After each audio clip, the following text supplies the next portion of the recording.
Hello dear students, मैं नरेंद्र स्वागत करता हूं आप सभी का अपने यूट्यूब चैनल नरेंद्र क्लासेस में।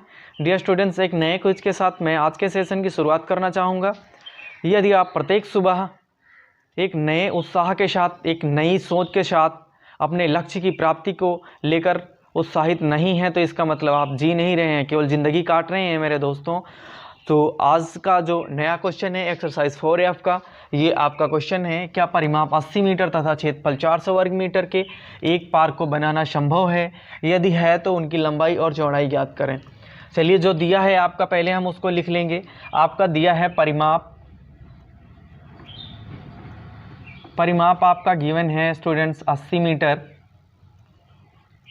क्षेत्रफल आपका गिवन है 400 वर्ग मीटर। अब ज्ञात क्या करना है? लंबाई और चौड़ाई। आप लिखेंगे ज्ञात करना है, ज्ञात करना है लंबाई is equal to question mark और चौड़ाई is equal to question mark. अच्छा, अब आप यहाँ पे लिखेंगे सॉल्यूशन। अब जो जो दिया है आपका वैसे ही करना है। अब चूंकि परिमाप जो होता है आपका, एक आपका इसने बताया है कोई पार्क है, ये पार्क है, ये मान लो इसकी लंबाई हो गई और ये इसकी चौड़ाई हो गई, ठीक है। तो जो परिमाप होता है, चूंकि परिमाप किसी भी आयत का परिमाप क्या होता है? 2 इंटू लंबाई प्लस चौड़ाई, यही होता है ना। आयत का परिमाप आपका होता है 2 इंटू लंबाई प्लस चौड़ाई। तो आपको परिमाप दिया हुआ है 80 मीटर, यानी परिमाप का मान 80 है। 2 इंटू, एक मिनट ध्यान देंगे, ये इधर गुणा में इधर आ जाएगा आपका भाग में, यानी ये लंबाई प्लस चौड़ाई हो जाएगा, ठीक है। अब ये 2 चौके 8, ये 0 ले लेंगे, यानी लंबाई प्लस चौड़ाई का आपका जो आपको वैल्यू प्राप्त हो जाएगी, कितनी हो जाएगी? 40। ये समीकरण हम 1 मान लेंगे। अब आपका दिया है मेरे प्यारे बच्चों, क्षेत्रफल दिया हुआ है। क्षेत्रफल क्या होता है? क्षेत्रफल होता है लंबाई गुणे चौड़ाई, यानी किसी भी आयत का जो क्षेत्रफल होता है वो क्या होता है? लंबाई गुणे चौड़ाई। ये कितना है आपका? 400 वर्ग मीटर, ठीक है मेरे प्यारे बच्चों। लंबाई गुणे चौड़ाई आपका 400 वर्ग मीटर, ये आपका मैंने यहाँ पे रख लिया। इसको हम मान लेंगे समीकरण 2। अब आप ध्यान देंगे, यानी यहाँ से लंबाई और चौड़ाई का कोई मान निकल सकता है, तो अभी तो आंसर आ रहा है नो। यानी हम जैसे तैसे यहाँ पे L माइनस बी याद कर लें तो आपका B से B कैंसिल होगा और L का मान निकलेगा, वही L का मान यहाँ पे रखेंगे तो ज्ञात हो जाएगा। चलिए, हम चूँकि आपने एक सूत्र पढ़ा होगा A माइनस बी का whole square is equal to, इसको हम ऐसे लिख सकते हैं A प्लस बी का होल स्क्वायर माइनस 4AB, लिख सकते हैं कि नहीं? अब कैसे लिख सकते हैं इसका हम करते हैं पोस्टमार्टम। A माइनस बी का होल स्क्वायर होता है A square plus B square और माइनस का 2AB, ऐसा होता है कि नहीं?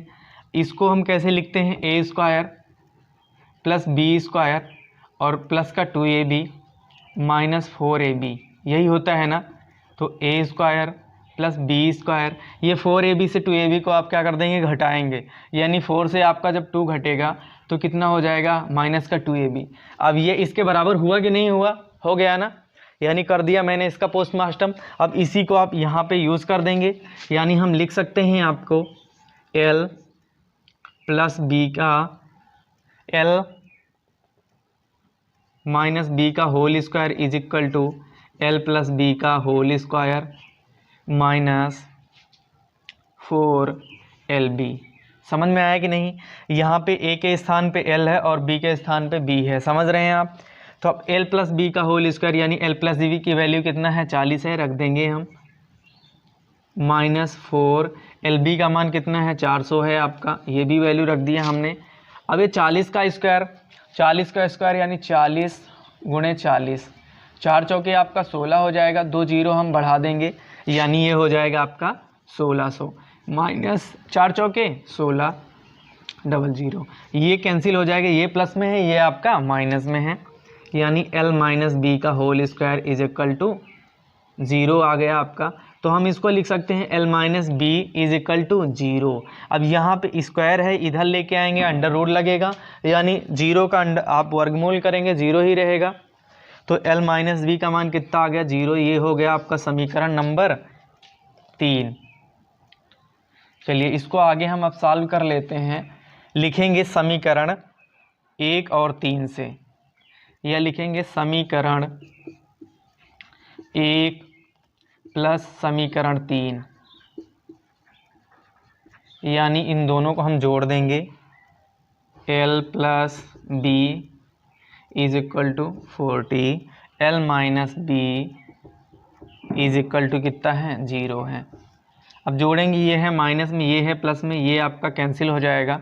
अब ये l प्लस l 2l हो जाएगा, इज इक्वल टू क्या होगा 40, यानी l का मान कितना हो जाएगा, ये इधर गुणा में इधर होगा भाग में, 40/2, ये हो जाएगा 20, यानी l की वैल्यू आपका हो जाएगा 20। और किस में दी है सारी आपकी जो दिए हुए हैं मान मीटर में, यानी l की वैल्यू 20 मीटर आ गई। अब जब l का मान 20 मीटर आ गया है तो l की वैल्यू हम समीकरण 1 में रख दें या तो 3 में रख दें। चलिए हम लिखेंगे l का मान, इधर आके रख लेते हैं हम, l का मान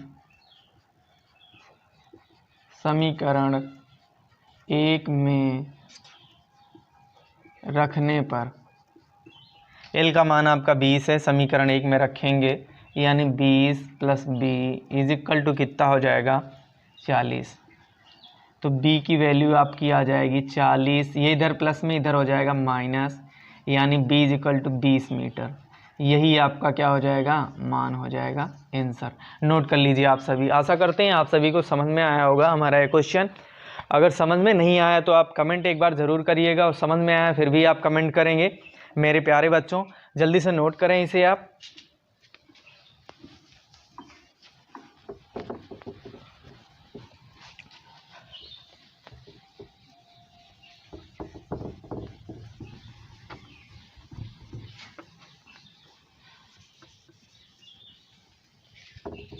सो नेक्स्ट क्वेश्चन है आपका, दो क्रमागत संख्याएं ज्ञात कीजिए जिनके वर्गों का योगफल 265 है।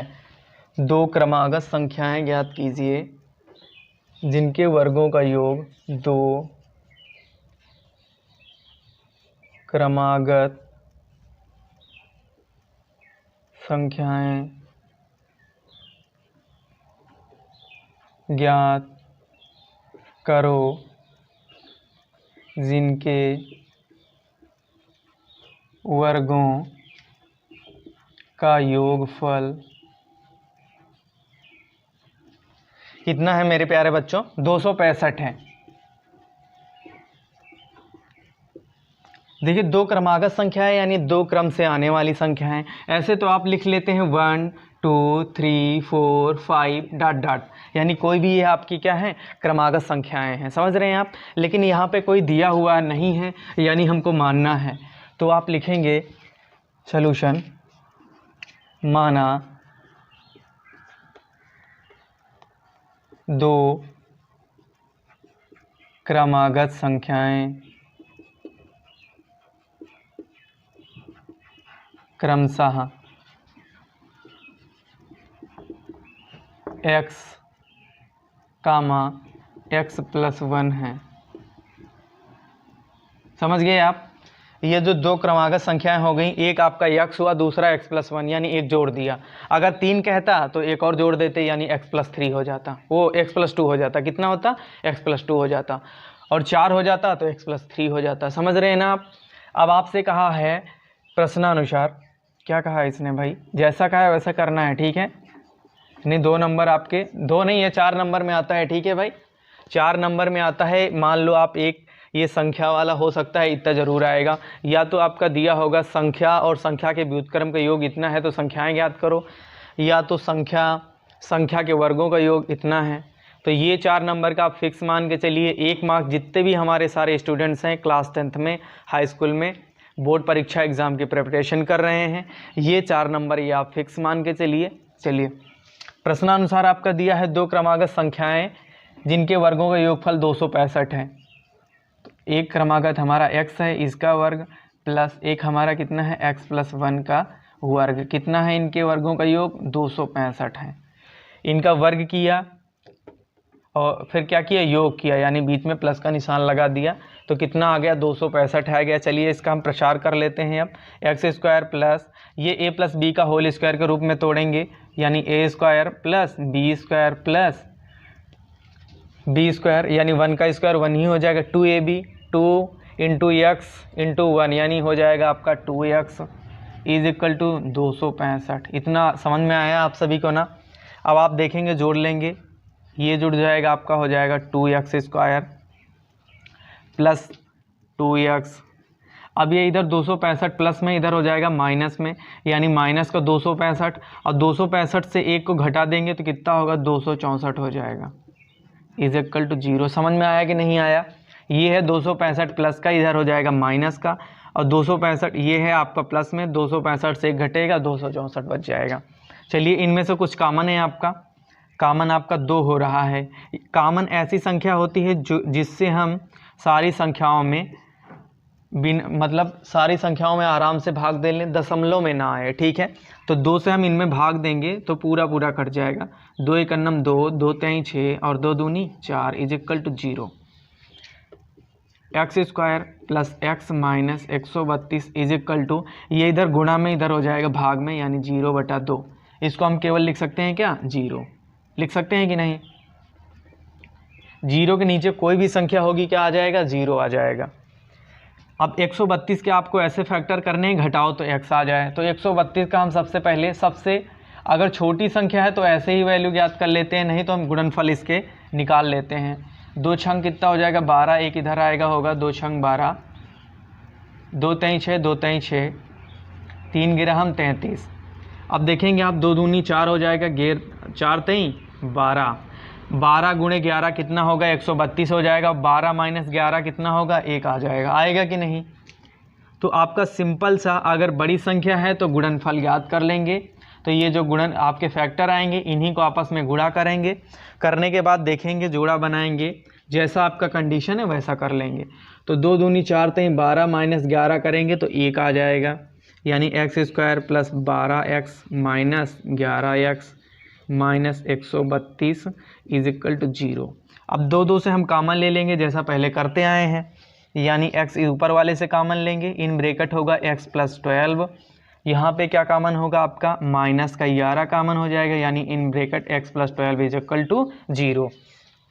अच्छा पूरे से समीकरण से x प्लस 12 कॉमन है, लिख लेंगे आप x प्लस 12, और जो बचेगा आपका 6x minus 11 is equal to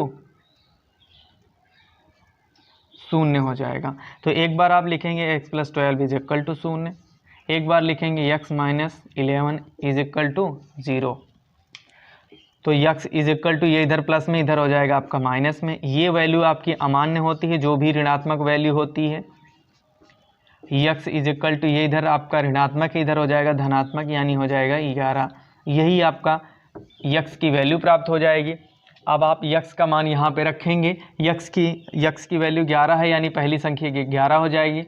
दूसरी क्या होगी, 11 प्लस 1 यानी कितनी हो जाएगी, 12। तो 2 क्रमागत संख्याएं 11 और 12 हो जाएंगी, यही आपका आंसर हो जाएगा। चलिए कंडीशन भी आप एक बार फॉलो करा लेते हैं। 2 क्रमागत संख्याओं के वर्गों का योग, 2 क्रमागत संख्याओं के वर्गों का योग, यानी आप देख लीजिए 11 का स्क्वायर प्लस 12 का स्क्वायर कितना होना चाहिए आपका, 265 होना चाहिए। 11 11 कितना होगा, 121 प्लस 12 12 कितना होगा, 144। अब इनको जोड़ेंगे आप, 4 1 5 हो जाएगा, 4 2 6 हो जाएगा, और 1 1 2 हो जाएगा। आ रहा है इतना कि नहीं आ रहा है, समझ रहे हैं आप, कंडीशन फिल हो रही है ना। तो ये आपका क्या हो गया, आंसर सही है, नोट कर लीजिए आप सब। इस तरह के क्वेश्चनों में आपको जैसा दिया रहे वैसे करते जाना है, और ये 100% श्योर है कि ये क्वेश्चन आपका 4 मार्क्स का, 4 नंबर का बार बार पूछा जाता है आपके बोर्ड परीक्षा में। तो आप इसको हलवे की तरह खा जाना, ठीक है। हलवा खाते हो कि नहीं, हाँ, एकदम मस्त होता है, उसको खाओ, टेस्टी टेस्टी होता है। तो ये सारे क्वेश्चन आपके टेस्टी टेस्टी हैं।